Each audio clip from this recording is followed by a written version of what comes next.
అట్లా చేసి అన్న పోలీసులకు ఫోన్ చేయాలి అప్పుడు ఎందుకు పోలీసులు వీళ్ళందరూ ఇంటారు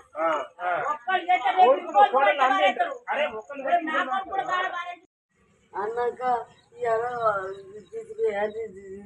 తీసుకొచ్చాను ఆంటీ ఏం చెబుతా అది అన్నం మాట్లాడి ఆర్డర్ చేసి ఇచ్చాక ఇంటికి పోయాం పోయినాక గూడు పోదామన్నాం గూడు ఏం చెప్పిండు అది ఇంటికి వచ్చినాం ఇంటికి వచ్చినాక మళ్ళీ మధ్యకి పోయాం మధ్య పోయాక మా ఇంటికి వద్దన్నది వద్దాక ఇంటికి వచ్చి ఇది అయిపోయింది ఇక్కడ తీసుకొచ్చి చేసిన నాయకు కూడా నీ కొడుకు తీసుకొచ్చిన నాయకు కూడా